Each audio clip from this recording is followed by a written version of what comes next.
Ruby. Okay, great. Hello and good afternoon, everyone. It's wonderful to see you all. And thank you for joining and being a part of session 2 of the Frontline Response Fund in response to the COVID-19 coronavirus and the subsequent action that is happening all across the country and around the world in terms of getting people vaccinated. We are here today because Front and Centered, very early on as the pandemic was rolling out, decided that our community would likely be left out of a lot of things that were going to occur, both getting people tested as well as the proper kinds of healthcare. And so one of the things that we did was to move from our focus on just environment and climate and to begin to look at health justice and how the racial inequities were impacting our communities. And that was the start of what was called the Frontline Response Fund. And we raised $500,000 very quickly and deployed it throughout our communities. And now, after having deployed those dollars, it is time for us to do part 2 of the Frontline Response Fund and raise an additional $500,000 or more, because now we're dealing with the vaccine, its distribution and its access, and also the impact and effects of the coronavirus on families in our communities of color across the state of Washington. So I would like to have all of you listen intently to this incredible panel that we have gathered. And what I'll do is I'm going to go around my screen, introduce them by name and title, and then I'm going to turn it over to our discussion leader and panel, well, not organizer, but our discussion leader. And he is Dr. Edmund Seto. And Edmund is an associate professor with the Department of Environmental and Occupational Health Sciences with the University of Washington, and has been extremely involved over the number of years now with Front and Center in some research projects and also in the environmental health disparities map that was created with his support and others. He'll talk about that a little bit later.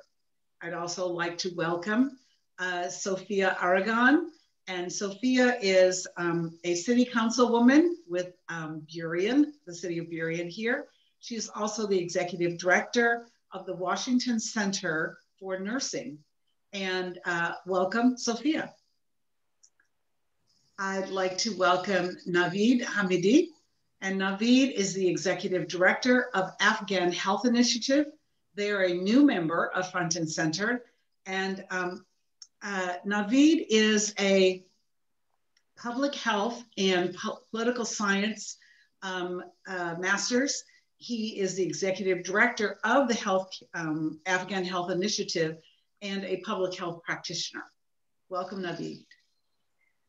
I would like to welcome Ahmed Ali. He is the executive director of the Somali Health Board and is also a practicing pharmacist. Welcome, Ahmed. And I'd like to welcome my friend, Dr. Rachel Issaka. And Rachel is with the Fred Hutch Cancer Research Center. She's a clinical researcher and an assistant professor for the University of Washington in the Division of Gastroenterology and Hepatology. I hope I got that right. Okay. So from here, what I'd like to do is also let you know that I'm being assisted by Aurora Martin, our co-director of Front and Center, and also by Melina Rivera. And we're running on the background to make sure that your questions come forward. So welcome, panel, and Edmund, take it away. Thank you, Ruby.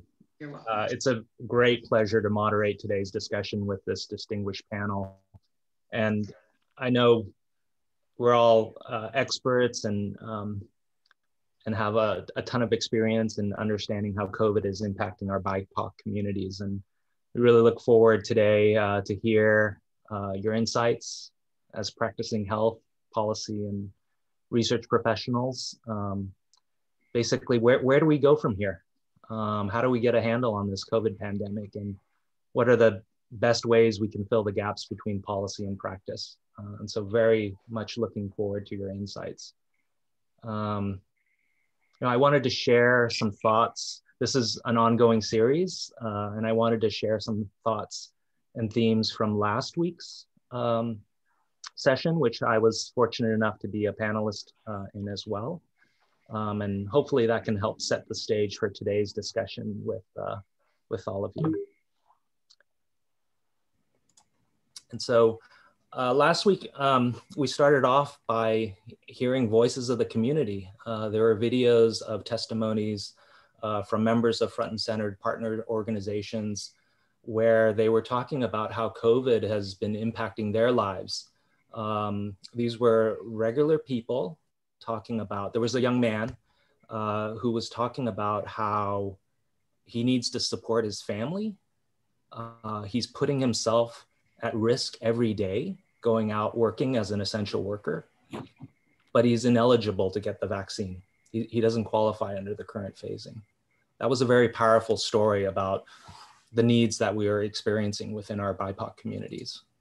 We also heard from Dr. Isabel Zaminilo, who talked about a gaps analysis that she did in partnership with Front and Centered. And she spoke about the urban-rural divide, the fact that there's gaps that exist in central and western Washington, where these are real needs, needs for healthcare services, food security, economic assistance, internet technology, resources that are culturally appropriate. We also heard from Dr. Ileana Ponce, who she directs the Community Health Worker Coalition for Migrants and Refugees. She's actually a recipient of Front and Centered, one of the Frontline response grants. And she spoke about how important that grant was in terms of meeting these emergency needs that our communities are facing. Things like rental assistance, assistance with food insecurity. And she spoke about the challenges of our communities with respect to accessing tools. You know, we have a vaccine that's available now. And she made this powerful statement: what good is a vaccine phase finder, which is one of the state's tools, if you can't find an actual location to get a vaccine? So what good is finding your phase if you can't find a location where you can get a vaccine? That's what she said. Or you click on a website and the only thing you see is in English, it's not in Spanish. Esther Min and I talked about some work that we've done at the University of Washington in partnership with Front and Centered, mapping the distribution of COVID cases and testing, you know, documenting the fact that the rates of infection are higher in Yakima than they are in King County, but the rates of testing are lower in Yakima than in King County. Again, this urban-rural divide. And Esther talked about the importance of working with CBOs. She conducted a survey of a number of different CBOs in Eastern Washington, talking about the roles that CBOs can play in terms of helping us reach our communities better. And finally, we heard from Maria Soto, who provided a powerful story. She's a graduate student at the University of Washington, as well as an intern at Front and Centered, and she conducted a lot of these CBO surveys. But what was so powerful about her story is she talked about growing up as an agricultural worker, being an undocumented worker, and what that means right now for farm workers and COVID, working super hard, saving, struggling with occupational hazards, and yet there being COVID. And not being able to get health care access, and also not qualifying for any of the federal aid. So there are these stories and themes that we heard last week, and I'm sure this panel will also share their experience and their stories with COVID. And so with that, I thought maybe we could go around a few minutes with each of our panelists to introduce themselves. Ahmed, do you want to unmute yourself and say a few things about your work and your organization? Yes, thank you so much, Edmund. I appreciate the opportunity to share our work with the panel, distinguished panel here. But I want to start off by thanking Frontline Standard for this opportunity, as well as the funding opportunity that we received at the beginning of the COVID pandemic, which enabled Somali Health Board to respond swiftly towards our community's needs. I am the Executive Director for Somali Health Board, which is a nonprofit based in Tacoma and Seattle, with ambitious goals of reducing health disparities within immigrant refugee communities. And the organization consists of health professionals. So as a practicing pharmacist, we have about 25 other practitioners, public health professionals, medical doctors, nurses, who have taken the time to work along with the Somali community to ensure that there is a link between the health system and the Somali community. And our long-term vision is to reduce the health disparities in the Somali community, to have a community that is healthy and prosperous. Over the last 8 years since the inception of the organization, we've done so much work within the South King County area that it gives us a pride to be able to respond to the community in a more efficient way and be able to implement certain programs that are community informed. Oftentimes, a lot of the decisions or programs that we've implemented are not things that we think are going to be funded, but more so the needs the community desires and some of the things that we think as an organization or healthcare practitioners will reduce the health disparities within the community. So if I can just take a couple minutes, Edmonds, over the last 7, 8 years, we started off as a volunteer-based organization. 6 or 7 of us came together. The majority of them are King County public health employees. Decided that we needed a liaison that works between the health system and the Somali community, because we're dealing with a very complex health system, even for ordinary folks that speak the language and understand how the system works. And through that process, we managed to establish 7 strong community-informed programs that includes young kids, seniors, adults, and worked on multiple policies with our stakeholders. Our staff is involved and our board of directors involved in statewide advocacy tables. We've introduced several bills in the state of Washington, including one we successfully managed to pass, that includes international medical graduates. And as many of you know, that there are very talented, highly educated healthcare practitioners that come from around the world, oftentimes find way here in the state of Washington, such as medical doctors. And sometimes they find themselves driving Uber or sometimes working at the airport at night. And therefore we decided that in order to address this disparity that is oftentimes caused by language barrier, cultural barriers, it's important for us to make sure that if there are healthcare practitioners that speak the language, understand the culture, then I think it's important that we need to make sure that those folks are integrated into our workforce. And I'm a strong believer that those folks can make a big difference in our communities. And over the last 5, 6 years, we've managed to change the landscape in terms of how community-based participatory research is conducted by actually partnering up with the large systems, such as University of Washington, Fred Hutch, and others, because we wanted to change the narrative of where large systems such as universities will come to the communities, conduct research, and then go. And you never hear back in terms of how that research went or what happened with it. So we actually work along with our partners and ensure that we have researchers that actually speak Somali, whether they're graduate students or undergraduate students.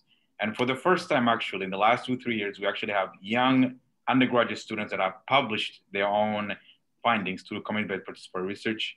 And the latest one is actually regarding COVID, the response to our work that we've done through COVID in the last 12 months.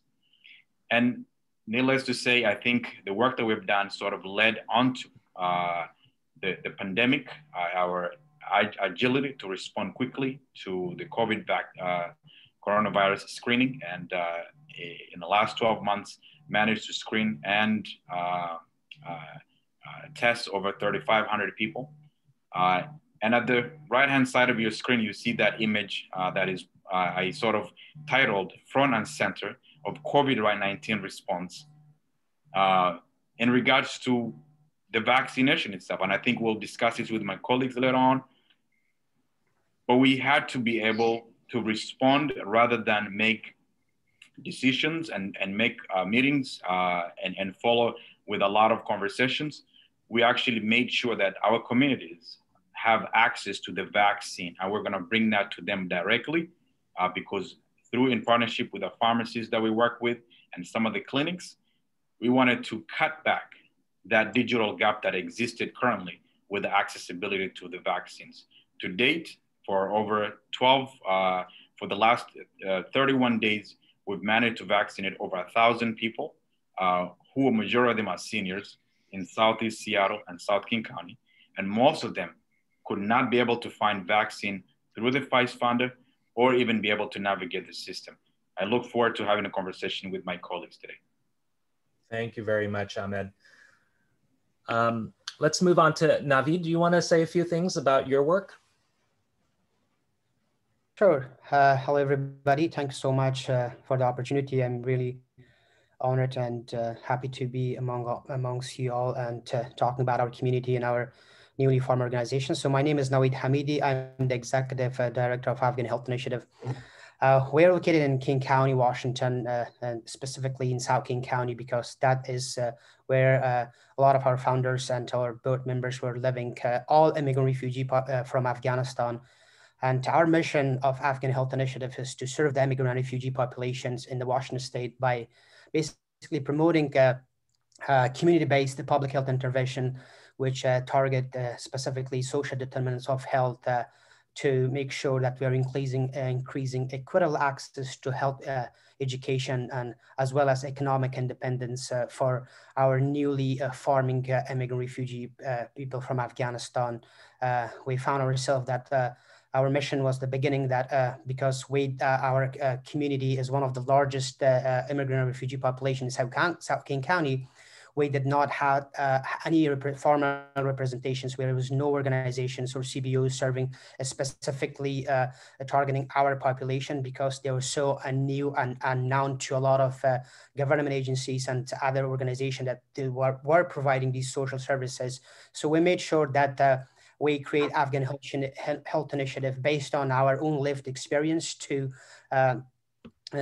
advocate for our community, to ensure that they are counted in data and their voices centered in a lot of policy making. Specifically, when COVID hits, a lot of our community members lost their job and they did not have anywhere to go or to ask anybody for call. So we came all together to make sure that through these a lot of services that are here in the state of Washington, and specifically in King County, that we, even if it existed, because our population is so new to the system and a lot of them English is not their first language, when they lost their job or they lost that income or they were trying to navigate these hard times because they're new to the system, there was no other organization because everybody was shifting to COVID response, but this population was left out. So we made sure that AHI bring these communities together, mobilize themselves, and people that they lived here longer, they have more education, they're doctors, they're nurses from our community, speaks the language, it speaks with these people within with their language, to make sure that they are during this pandemic, during these hard times, to have access to all those resources, because resources exist. There's so many good to help out there, but because these people are having difficulties navigating the systems through online search, or if when they find something, not able to communicate. So we created a huge and volunteer-based team of individuals during pandemic at the beginning that people were speaking English, they were students from universities, around colleges, high schools, to make sure that every aspect of our communities are addressed. And we're here to make sure, with the goal of to advocate for our community, to ensure they are accounted in data, as well as to make sure that their need is understood, because we're so new and there's so many decisions that daily basis we make because it's a part of our culture that impacts our health and long term. And COVID was exacerbating that, because a lot of those help that was existing with these big resettlement agencies, it was shifted to an emergency response that was not centering our community's voice. Thanks, Navid. Rachel, do you want to say a few things about your work? Hi, everyone. Thank you for the invitation. It's a pleasure to be here.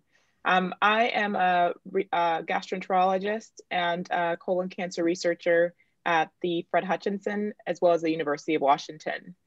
Next slide, please. So I know we're here today to talk about COVID-19 and the disproportionate impact that it's had on our underrepresented minority communities, as well as the vaccination and inequitable distribution. So, you know, just to kind of refresh us where we are today, as of yesterday, approximately 176 per every 100,000 Black people have died because of COVID-19. And I really want us to sit with that number. That's such a significant, you know, loss of life. There was a recent report that showed that just through the first 6 months of 2020, for Black people, their life expectancy decreased by 3 years, just in the first 6 months. And so we don't even know the data for the second half of the year. Certainly our American Indian and Alaska Native brothers and sisters are also not far behind, as you can see from that second bar graph.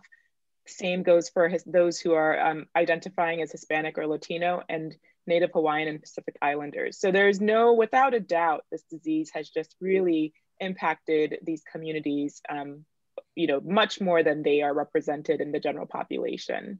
Next slide, please.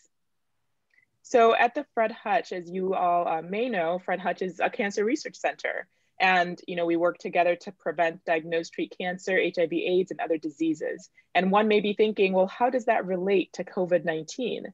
So because of Fred Hutch's experience running HIV trials, when the vaccine trials started, Fred Hutch was tapped by the NIH to serve as the coordinating center that would oversee all about 6 of the large phase 3 vaccination trials that were ongoing.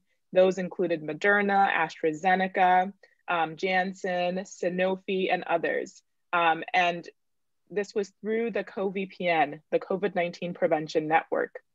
And as part of that work, this group insightfully identified the communities I just talked about that were being disproportionately impacted, and created expert panels to specifically inform how those groups would be reached to participate in the vaccination trials, as well as what efforts could be made to ensure that they adequately receive the vaccine once it became available. So there were 4 expert groups, specifically targeting African Americans, Hispanics, as well as older citizens and American Indian Alaska Natives. And I, because of my background in health equity research, was asked to participate on the African American expert panel.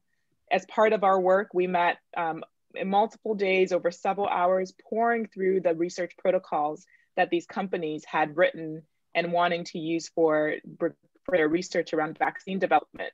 And we gave them specific insight and feedback around how those protocols may or may not serve Black people. And the other panelists were doing similar work for those communities I identified. And so I was really glad to be part of that process.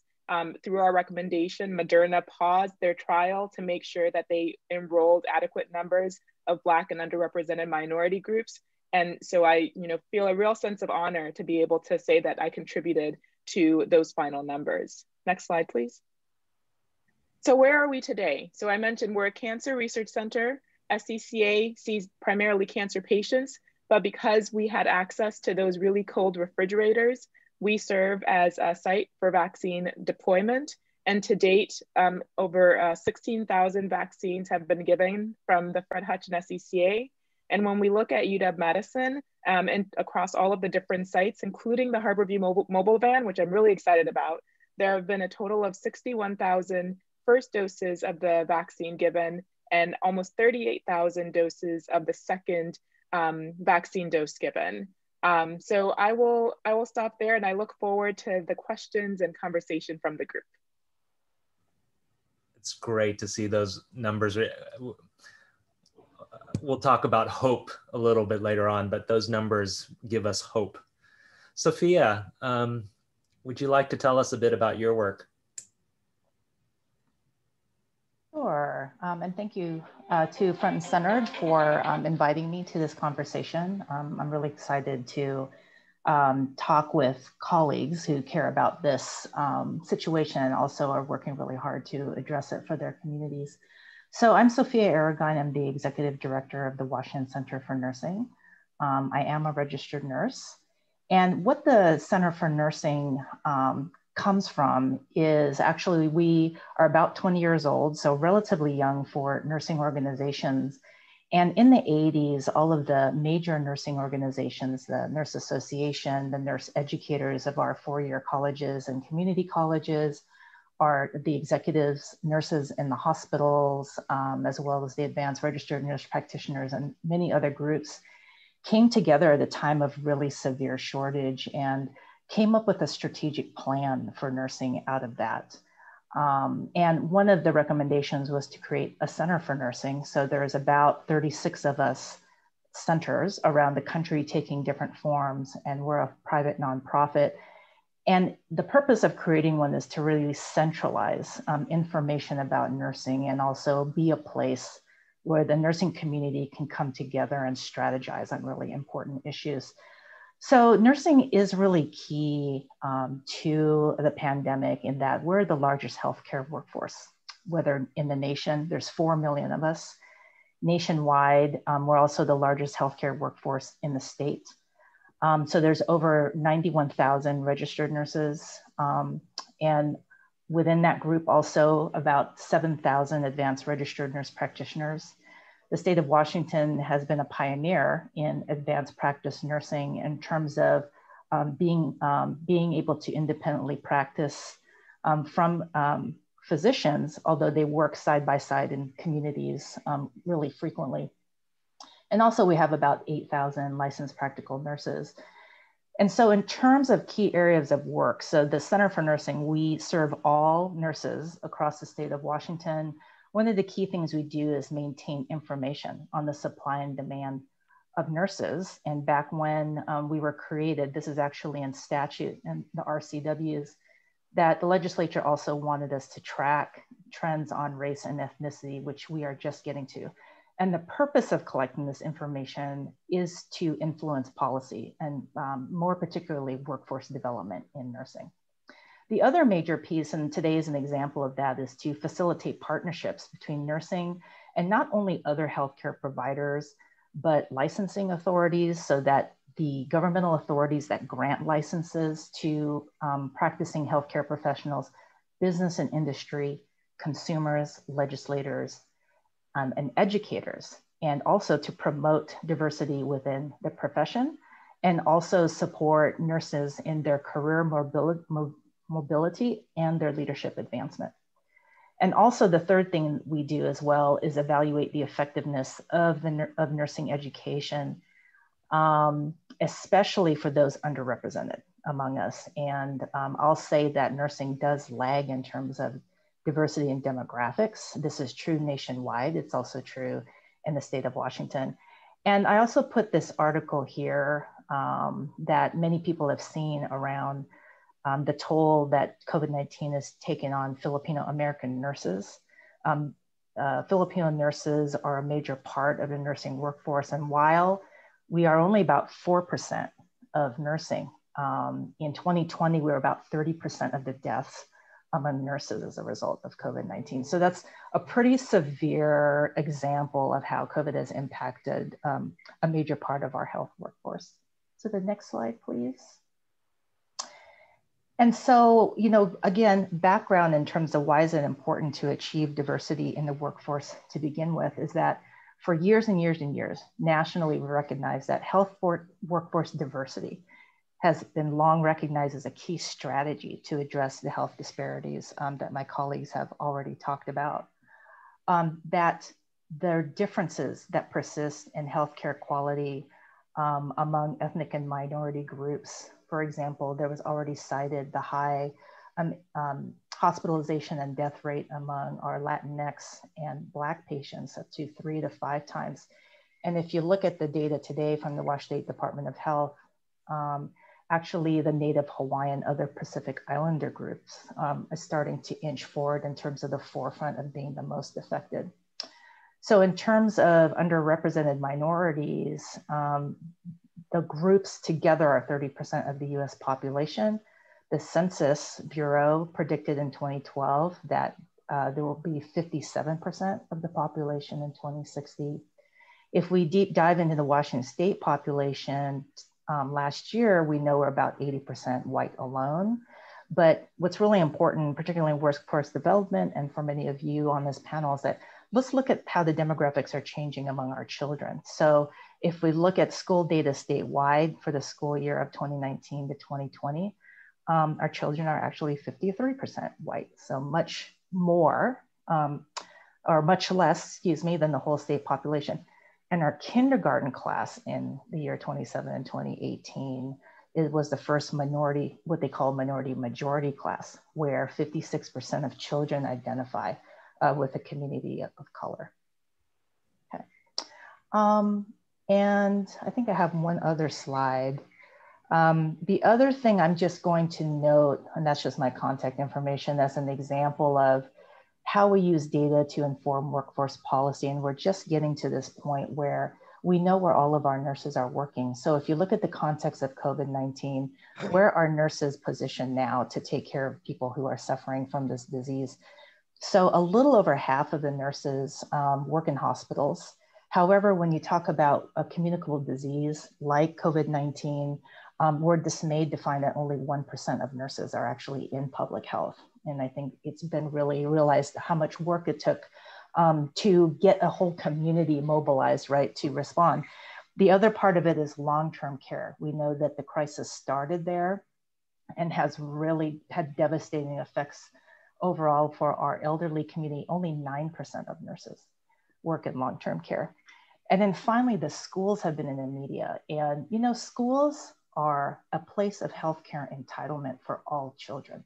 So nurses in those schools have to serve children regardless of any physical or mental or special needs that they have.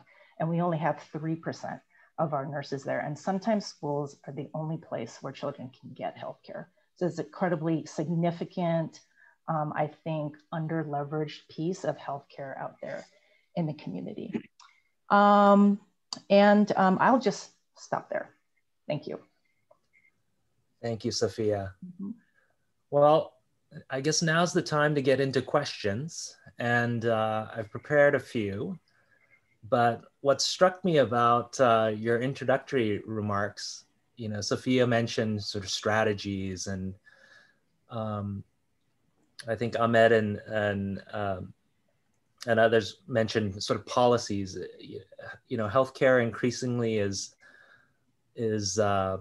you know, medicine isn't just practicing medicine, but there's a policy behind it. And so I wanted to ask, from your perspectives as BIPOC professionals, what policies are being implemented on the ground to improve the disparity issues that some of you mentioned? You know, in particular, you know, as we move forward with improving healthcare access, specifically vaccine access. And let's see, should I call on folks? Ahmed, should we start with you?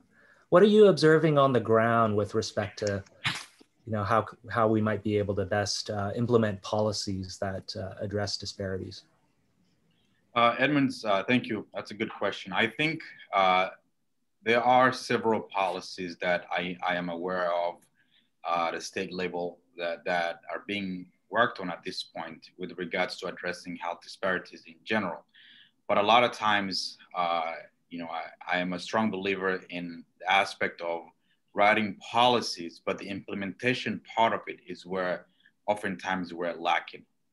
because we could draft as many policies as we can, and it looks great on language and on paper, but at the same time, when the same communities are being impacted disproportionately, I mean, it means nothing to us as for the communities who are adversely impacted by, for instance, the pandemic or in general.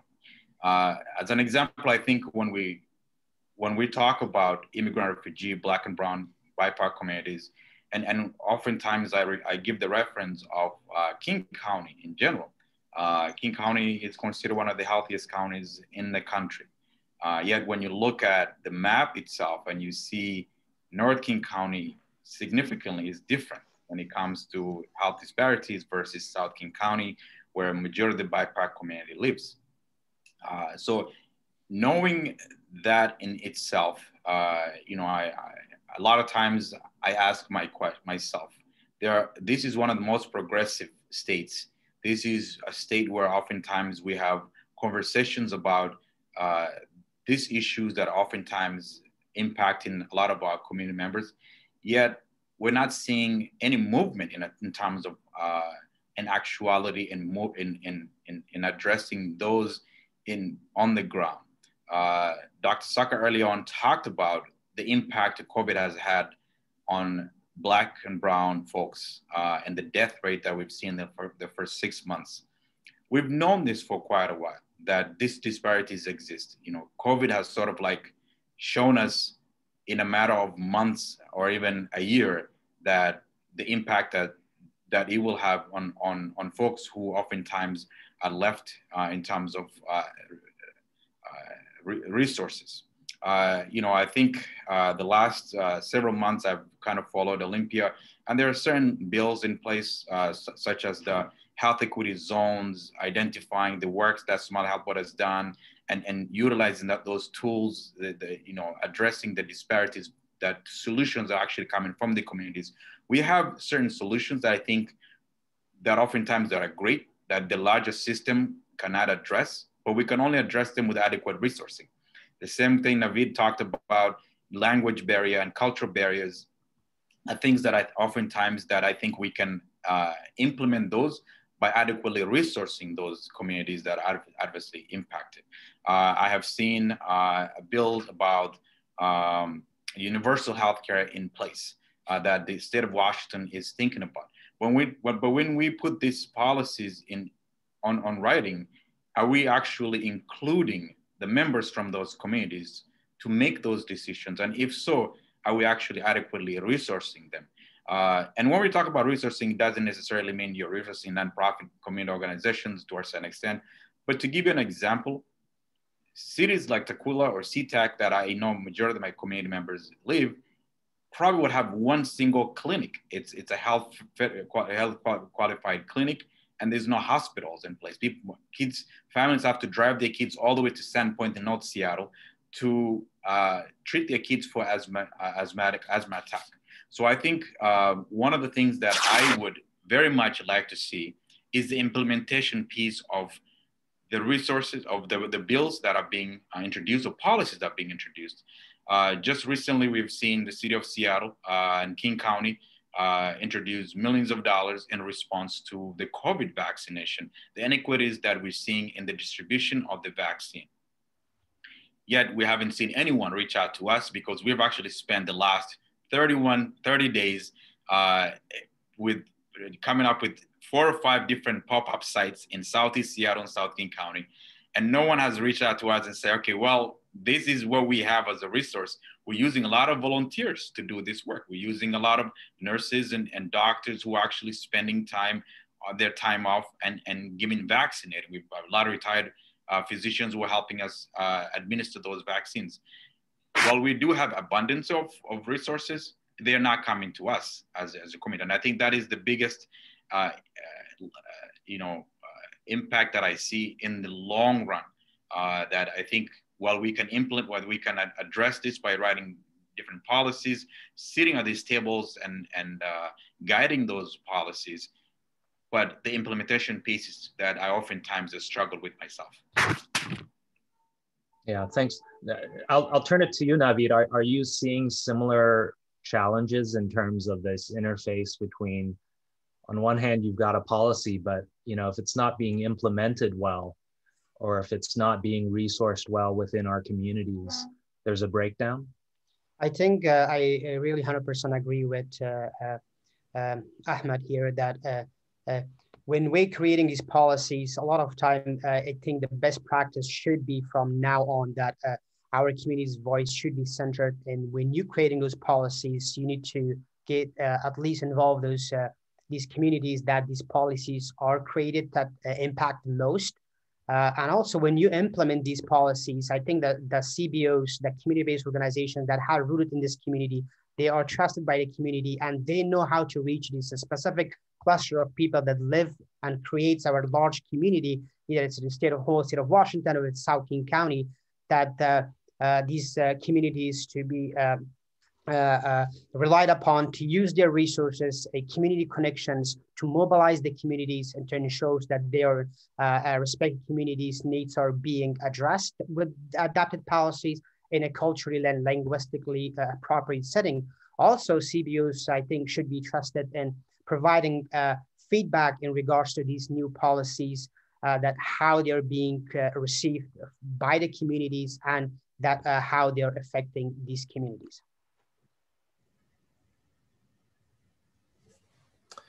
Yeah, Sofia or Rachel, do you have any thoughts on kind of policy and implementation from your perspectives?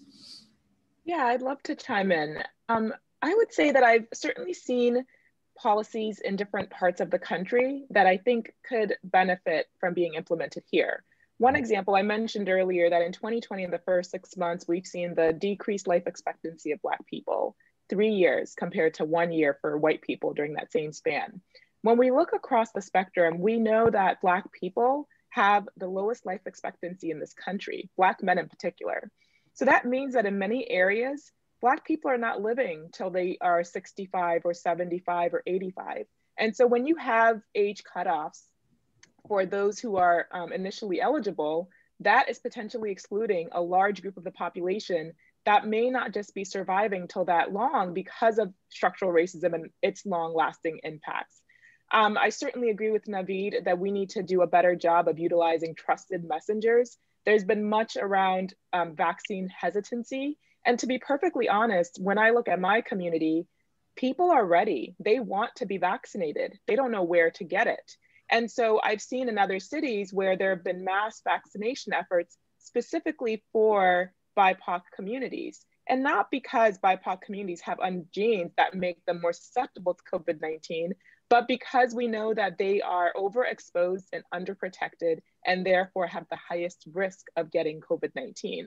Another policy that I've seen in the state of California specifically is moving moving farm workers up in the tier, so up to 1B, and allowing them to get vaccinated immediately, knowing that they are really our lifeline right now as far as food supply. So I think that there are opportunities to enact better policies that serve the people of King County and Washington State more broadly.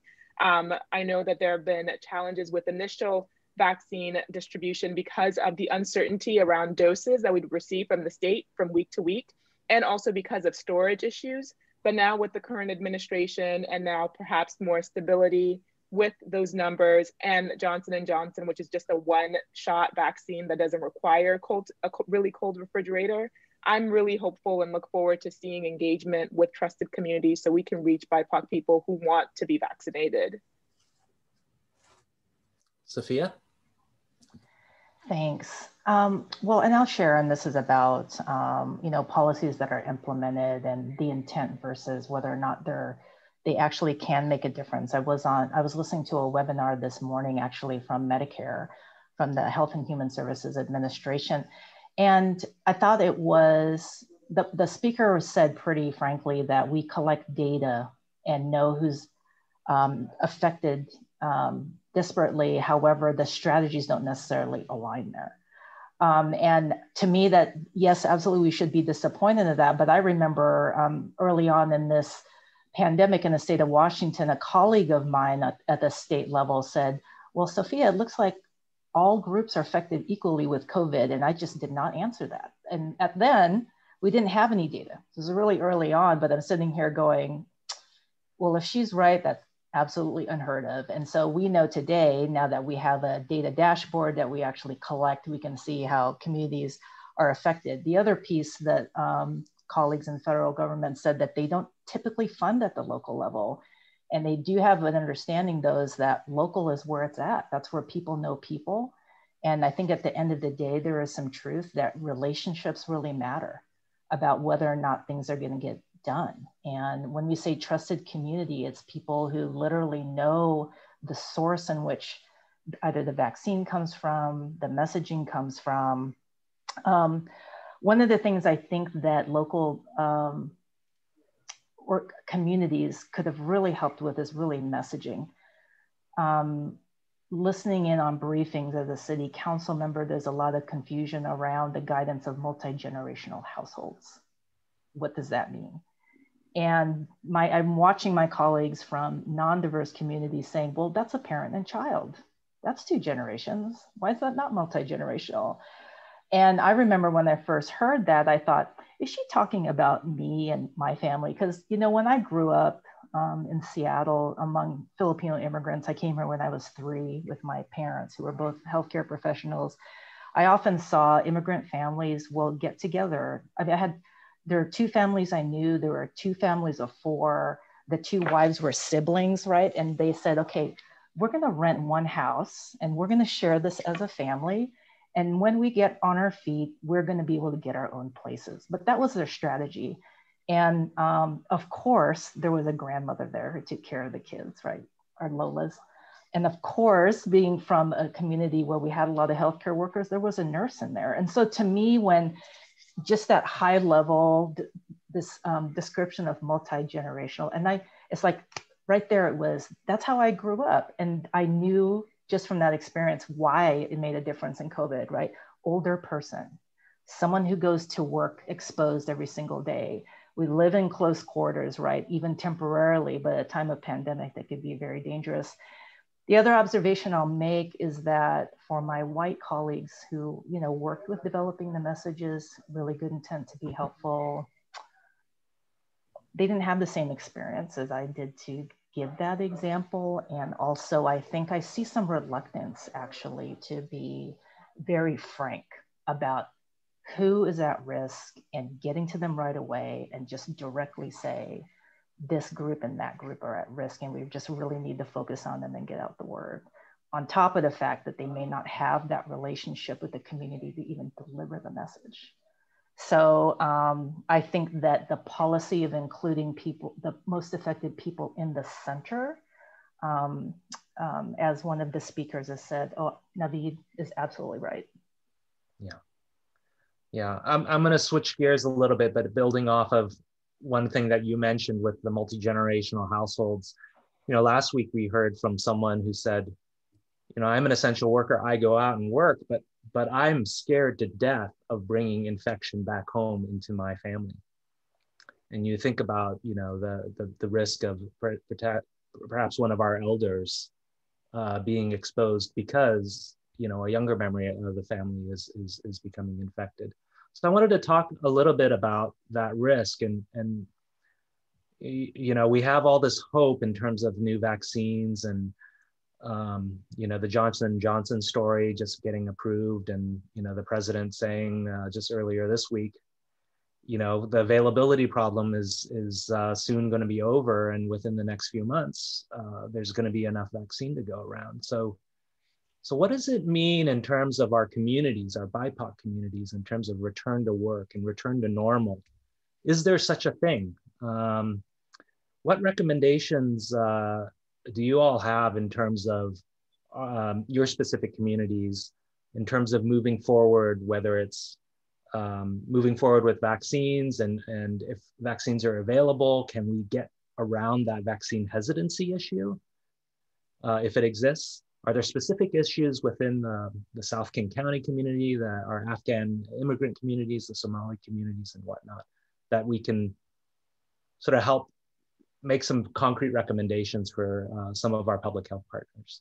Maybe, Ahmed, do you want to start again?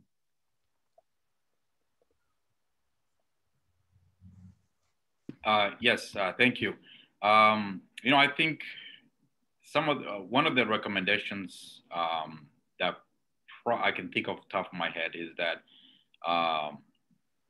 let me start back by saying that a lot of the work that we've done in terms of vaccine education is something we initially, knowing that the vaccines were going to come out, we spent a lot of time as an organization producing these short clip videos about the vaccine itself, because we've always known that our community is not vaccine hesitant. Rather, it's the messaging and not knowing what the vaccines contain, and a lot of the misinformation that is on the social media was driving some sort of reluctancy to a certain extent.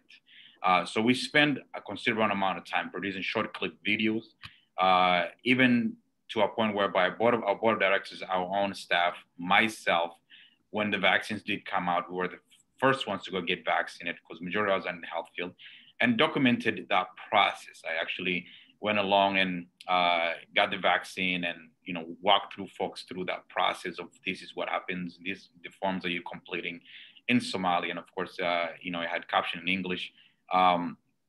And then 2 days later, got another interview, like, how do you feel? Because people had their own perceptions about all these things that they keep seeing on social media about, people having certain kind of reactions, and, it shouldn't be trusted because we don't want people, there's a historical context of a lot of mistrust when it comes to big medicine, a big pharma, the government itself. And we did a lot of groundwork in that aspect. And then, of course, again, in the second dose, we did the same thing. What it did was it actually made folks a lot more comfortable, because as people who are from the community that they can relate to, that they understand and they see at the mosque, they see at the community events, that they know and trust are the folks who are getting the vaccines at the beginning. So, but had we sat back and said, okay, go get the vaccines, and we are not even showing them that we're the ones who are actually at the front lines and getting the vaccines, knowing, understanding that these are trusted, vetted vaccines that are not going to be harmful to the general population, then we would not have said that, thought process for people to feel safe enough and to be able to get vaccinated when it's their turn. So what that did is once the vaccine started coming out, particularly for the tier model, which I honestly I sort of don't like it very much. If it was up to me, I think I would have considered the impact that COVID has had on Black and Brown BIPOC community. I would have literally, if it was up to me making those decisions, I would say anyone who is within certain communities who are disproportionately impacted should be the ones who are getting to be vaccinated first. But then again, I don't make those decisions. But going back to the work that we've done, it made it easier for folks to trust that, and it made it a lot easier for people to come to be vaccinated when it was their turn, particularly for seniors. Now we have people who are lined up, and we can hardly keep up with in terms of the appointments that we're keep making for them. Another thing we did was make a very simple process where instead of going online and looking and searching on FaceFinder or on the website and trying to make appointments, we made a very simple process where we're contacted with a trusted pharmacy that works with them, and they call in or they walk in and make an appointment that way. Through that process, managed to vaccinate over 1,000 seniors and folks who are in the front line. One of the things that I think I honestly believe that moving forward we should implement is to make sure that any of these decisions that we're making, particularly when it comes to communities that disproportionately impacted, is to involve the health professionals. When we're talking about health, we involve the health professionals from the beginning. I believe that if we have folks that are speaking Vietnamese, speaking Filipino, speaking different languages, the African-American community, and empowering them from the beginning and telling them these are your health professionals who are at the forefront, and be able to resource them adequately, then we would have a much bigger impact in reducing the disparities that we're currently facing. And, there's that question of what does normalcy look like, after folks are fully vaccinated. I think most of the time we're thinking about be able to, go out and hang out with our friends and be in a social environment. But at the same time, for me and others and folks who are BIPOC, I don't know if I want to all still go back to those days again, those times where we're still facing disparities. They were not normal days for us. So I don't know if it's the same concept that we really need to normalize one more time and be able to figure out, the best thing is to figure out what have we learned from COVID? What have we learned from the impact that COVID has had? And how do we make sure that doesn't happen again? How do we make sure that our folks are not impacted? What's the next pandemic that's going to hit? Are we actually ready? Have we actually put policies and being implemented? Have we done that enough to make sure that we're not facing those disparities again? So yeah, I would love to see more than conversations and policies being written, but involving and making sure that we're at the table to make sure that we are implementing whatever we need to implement. Thanks, Ahmed. Navid, from your perspective, are we getting back to normal? Do you have recommendations, or is there a better than normal that we can arrive at after all this pandemic is over? Well, when we talk about that going back, because our communities never stopped going to work, because they were at the beginning, when they created these testing sites in the South King County, specifically I'm speaking with the Afghan population, that they were the security guards of that center. When there was quarantine sites in South King County, the security guards that were guarding that area 24/7 was Afghan security guards. Also Uber drivers, Lyft drivers from our community. So they've been working since the pandemic started, and during the pandemic when it was very hot, they never stopped going. Second thing, that as soon as there was some partial opening, when we went through these phases, that was our community. What our community was the first to go back to work, continue doing Uber and Lyft, exposing themselves, working in the retail industry, restaurant industry, all those jobs that keep them and their families exposed. So I think in terms of that strong recommendation, something that will really help all of us as a state, as a community, that to make sure that we get that herd immunity, is to make sure that these BIPOC communities that receive the vaccinations at first, and they should be prioritized, I think, because these are the ones that they are very in the front line, and they are in danger, and they are not only putting themselves in danger, they're putting other members of community. There's a few things that is very cultural for our community, because at the onset of the pandemic and during the pandemic, nobody start practicing those social distancing. They were continuing doing a lot of those cultural gatherings that is very common, inviting each other, studying each other, like 10, 20 birthday parties, whatever other cultural function that they had, they never stopped it, because our community as organization, we start looking at that and following people's social media, specifically Facebook lives, that a lot of the time that it's very normal for those communities that as soon as they invite each other, they take picture of 20, 30 people in a small room in an apartment building, that we thought that, okay, we need to take action. We start doing a lot of engagement with our community. Since the beginning of the pandemic, we did more than 100 lesson sessions in regards to social distancing, some messaging, and how to protect each other. And when we did about vaccination, there was so much, as Ahmed was mentioning, that there's in their community, there was no problem in regards to receiving that vaccine. But in our community, because we're born and raised in a war-torn country, in a third world country in Afghanistan, that culture of simply going to get vaccinated is not there. And those people that they are living in the US right now, because they only lived in past 5 to 10 years in the country, they're still very connected to their cultural beliefs and norms that dictates their daily life. And also another thing that our community is very connected to is to their a lot of social media and media from Afghanistan, because that's within their language. They have these satellites, TVs that they are listening to a lot of misinformations that are particularly in Afghanistan and that Middle East area that are just predominant about view of getting vaccinated and vaccine, how people perceive that.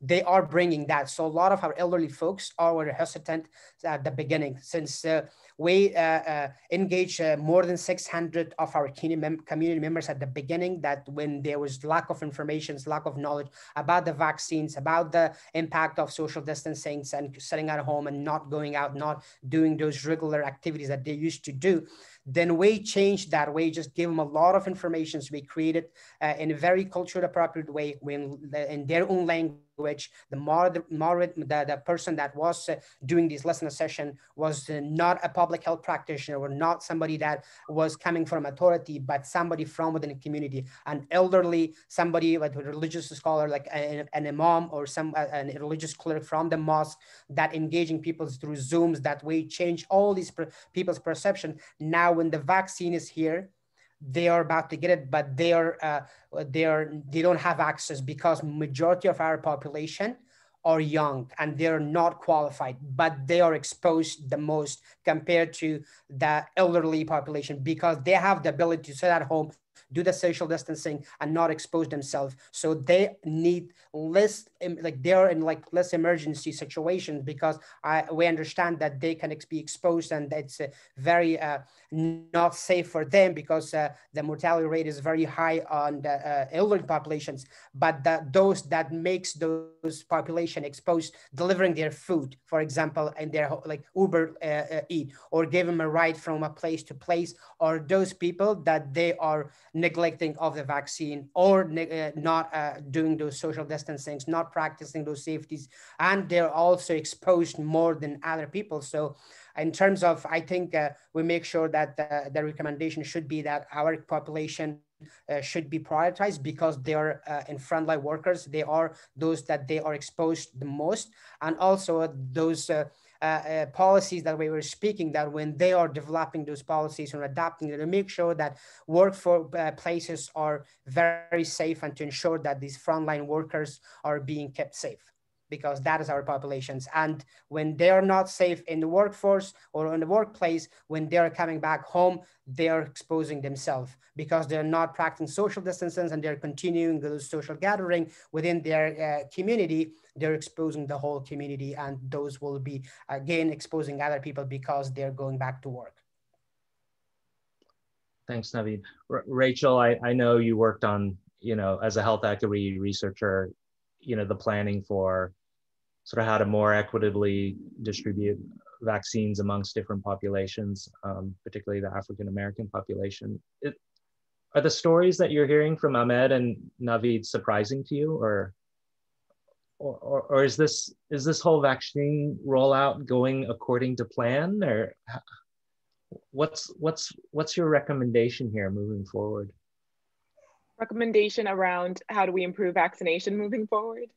How do we improve vaccination moving forward? Are we going to get to a place where herd immunity is going to come through and we'll be back to normal, or are there going to be lasting effects of COVID on our communities? So a lot of questions. Yeah, those are a lot of questions. But I think I will say this. Initially, with our past administration, the operation to develop vaccines was called Operation Warp Speed. And speaking with my communities, people were just really uncomfortable with that language. What does that mean, warp speed? And why are you recommending me to get something that was developed in warp speed? When in reality, the technology that informed the development of these vaccinations have been around for quite some time. We're all being tested related to cancer treatments, and we're just really shifted to help address the COVID pandemic. So there was certainly poor marketing, in that regard.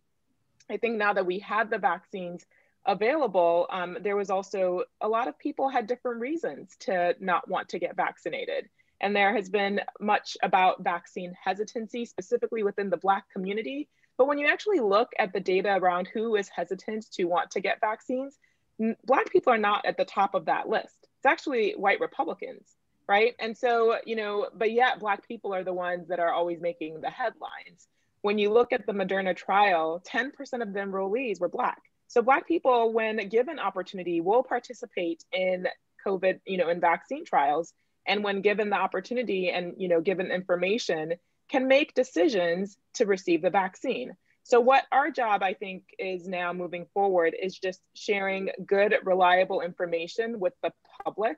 Again, using trusted messengers to deliver that information and not assuming reasons why individuals may or may not want to be vaccinated. I can tell you as a first-generational American, my parents' concern was, you know, the needle and how much pain that would cause or suffering that would cause.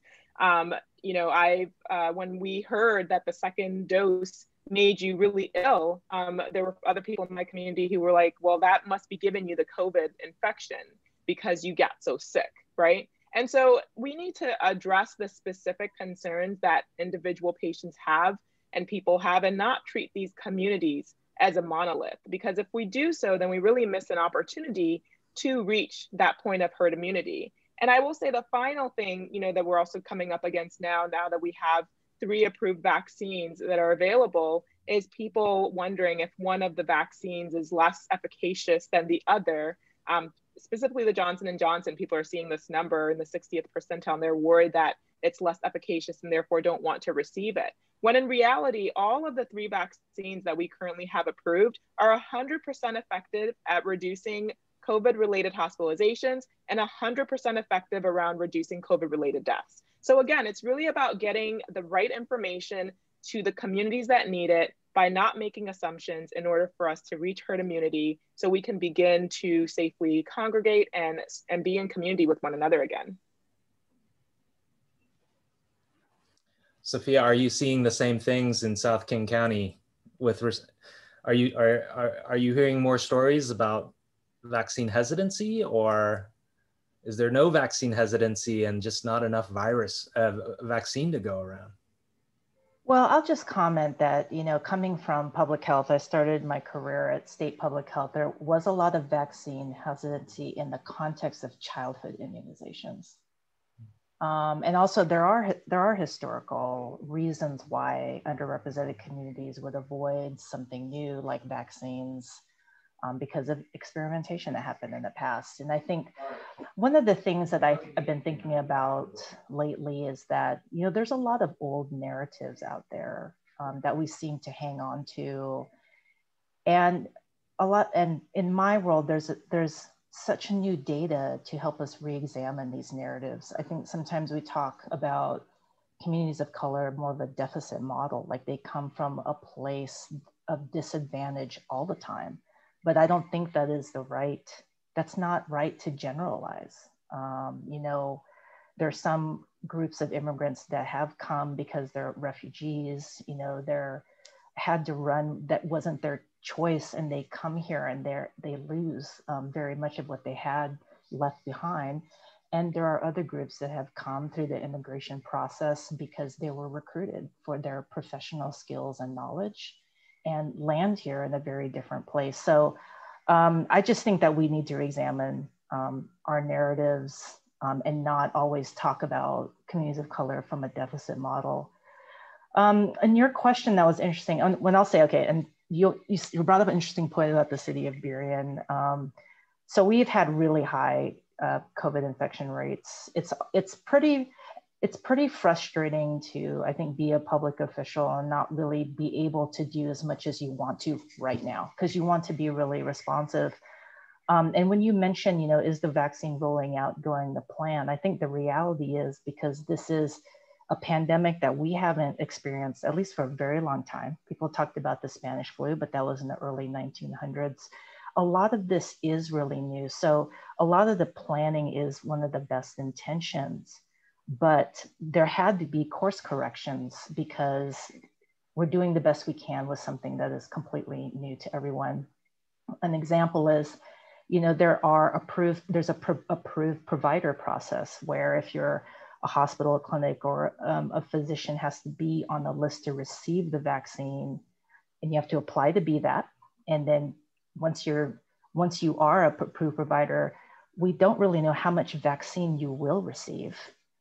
And so therefore, and this is the frustrating part to me, it's very hard to proactively start up any clinics, short-term clinics that can serve people because we don't really know what the supply will be to our communities. So those are just really one of the local challenges that I'm facing. And for me, what I want to do right now is knowing that certain communities are affected harder than others. We're almost 50% communities of color in Burien. 25% of our community members are Latinx. Asian is the second largest group.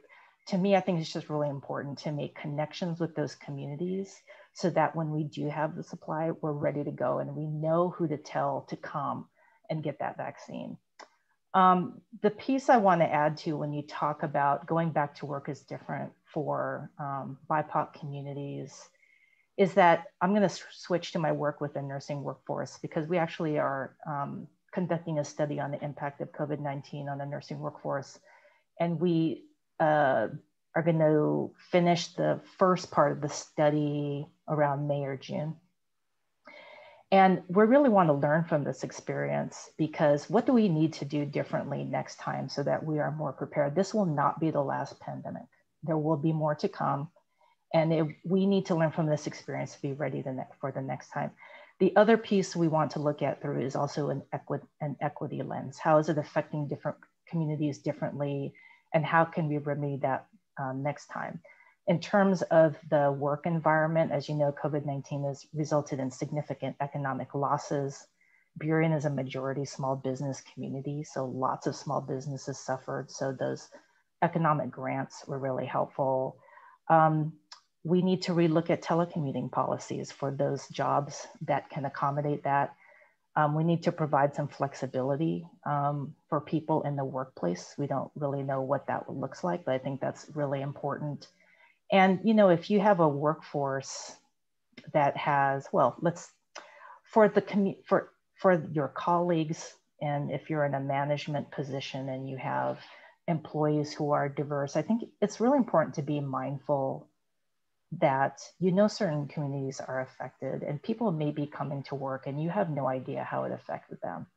How many family members have they seen that passed away with COVID-19 or friends or there's an article that I posted, I didn't refer to it on my slides, from the Harvard Business Review about African-American healthcare workers having a very different toll on them, not only because of the morbidity and mortality that Dr. Issaka was talking about, but that, you know, communities of color who are healthcare professionals, they often want to serve their community. And where they find themselves across the country is often places where the facilities or organizations that serve the communities, they're often understaffed, they're under-resourced, and they may be working with other colleagues who hold stereotypes, right, against their communities that they're serving. And that is just a huge toll on someone who is working in healthcare. And also in nursing, and this is true of healthcare across, what we anticipate is needing to rebuild the workforce itself. We're anticipating a lot of people retiring early. We're anticipating people having mental health challenges and just flat out burnout. And the science around burnout is that people are burned out and done before they even realize it. So we're doing a lot of work to do a couple of things. One is this is a really good opportunity to promote nursing to diverse communities. So we're trying to figure out a plan to reach out to children, not just in high school, but in the 5th grade and middle school, because this is a lesson learned from the STEM community, is that's when children have the highest level of aspiration from themselves, right? That they can imagine being things that they otherwise would not. We're also working on making sure we have more diverse faculty in our schools of nursing. That group, not only are they the oldest among us, which is a good side because that means you could do that job longer. However, they also are the least diverse. And so we are actually working with nursing organizations that now, in many disciplines, this is a way to, I think, have direct lines with underrepresented communities. For example, in nursing, there's organization for Black nurses. That's the Mary Mahoney Professional Nurses Organization. there's the Hispanic Nurses Association, there's a Pacific Northwest Chinese Nurses Association, a couple of Filipino associations, and we've been working together to promote nursing education to actually practicing nursing and nursing students. And sadly, because we anticipate we're going to lose a lot of our faculty, that we need people to come in and be that next generation. And then in terms of the J&J vaccine, I think was the other part of your question. That's just an example of how things are rapidly changing. It is kind of a big deal to go from a couple of vaccines that take 2 doses and one vaccine that takes 1. And then there's questions about whether it's effective or not. Well, the J&J vaccine also doesn't have the refrigeration requirement. So in terms of access, we hope that will help get people immunized.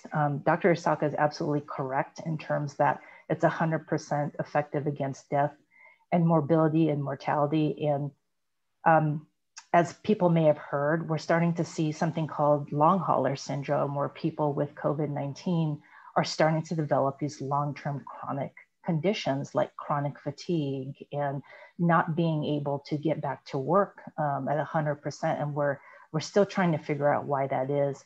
And also to think about, with the flu vaccine, which people take routinely every single year, it's pretty similar to what the J&J vaccine is showing, in that the flu vaccine has new variations every single year, but that doesn't mean you shouldn't take the flu vaccine. It's really to protect you from those really serious complications. Hopefully you don't get it at all, but keep you out of the hospital.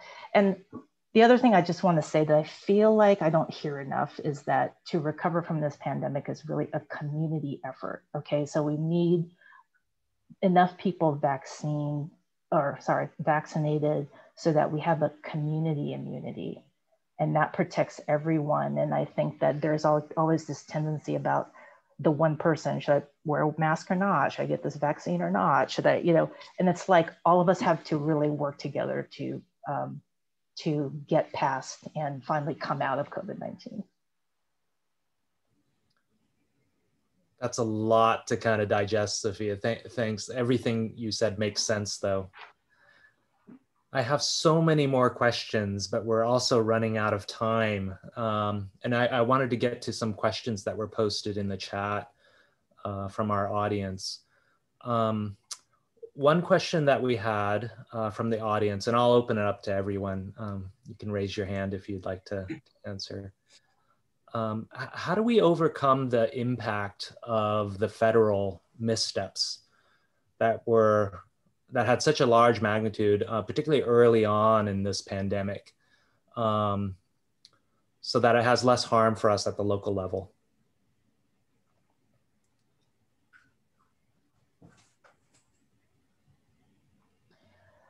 Well, Edmund, I think, and just watching President Biden, I think he's good with coming out with messages that are frequent about this is what we're doing. We're going to act right now. Whatever is coming soon.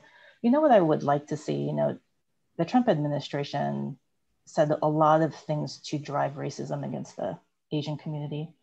Kung flu, talking about the virus's origination in China.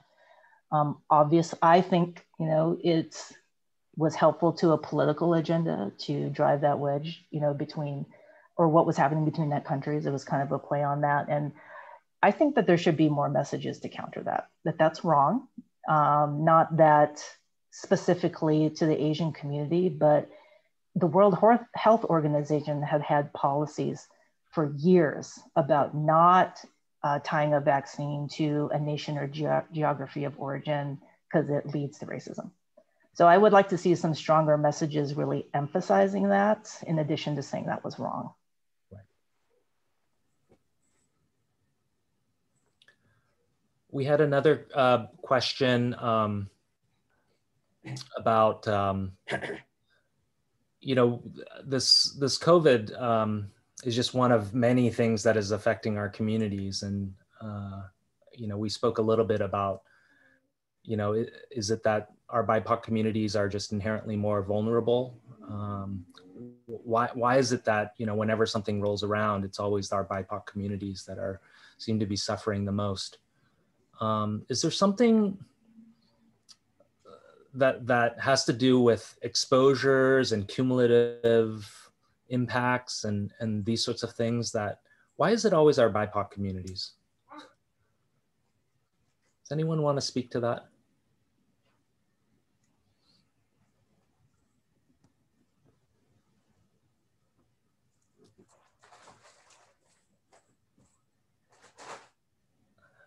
Rachel, I see you have your hand up. I could not unmute myself. So what I was just going to share with that, I think, there's certainly, a lot of history around why that is. This is a country that has had an ever evolving definition of race, because race wasn't something that was based in biology, but rather a sociopolitical construct that was created to uphold power for those who were in power, and to remove and continue to ensure that those who were more recent immigrants, and those whose land this was, were not empowered, right? And so when you live in that society, in that background, then it's not surprising that when anything occurs, that people who are underrepresented minorities are more likely to be impacted. We've already talked about the fact that these are the communities that are more likely to be in essential, working careers. These are individuals who are more likely to live in multi-generational homes. We know, based on historical policies, that these are populations that are more likely to live in poverty, more likely to be uninsured, more likely to not have access to transportation. The work you do and the slide you showed, they're overexposed to toxins. And so when you take all of those cumulative effects, then it is not surprising that in the midst of a pandemic, that this community would be, they would be impacted more greatly than others. We saw the same thing with the Spanish flu of the early 1900s. And hopefully we don't see this with the next pandemic in 100 years, because hopefully we would have worked to fix the issues that led us here to begin with. Thank you. So I think we're running out of time, and I'd like to personally thank the panelists for their insights on what we need to do next here to get through this. And I'll now hand it over to Ruby to close this out. Ruby? Sure. Thank you so very much. You all have just been astounding and extraordinary in your answers and in your candor of sharing what's going on in your communities and your organizations. It's very important to everyone on the call. Excuse me. It proves that health justice equals racial justice equals environmental justice. So when we first got involved with the Frontline Response Fund, people said, well, you guys are environmental folks. Why are you doing this? And you all are just proving why it's so important, and we really appreciate it. Continue to look to Front and Centered as a resource for you, and send information and needs to us so that we can keep the entire community of Front and Center informed. I want everyone to realize that this is 2 of a 3-part series. So the next one is going to be focusing on Indigenous communities around the state of Washington, as well as rural communities. And so we will have a body of panelists that represent those areas. And we would encourage you to come back and learn more. There is more to learn. I can tell you, I learned a lot myself today, and I've got a lot to share going forward as we try and attract more. You guys, everyone said we needed more resources. And in this white world, resources equate to money. And so we are working on bringing more money into play so that the things that Navid said he needed to impart in community, that Ahmed said you wanted to impart in your community, that Sofia, that you said you wanted to impart in the nursing community, as well as Burian, and Rachel, that you said you wanted your colleagues to understand within the medical community, that those resources is what we put to work at Front and Center. So I just wanted to say thanks again, and have a great rest of your afternoon and evening.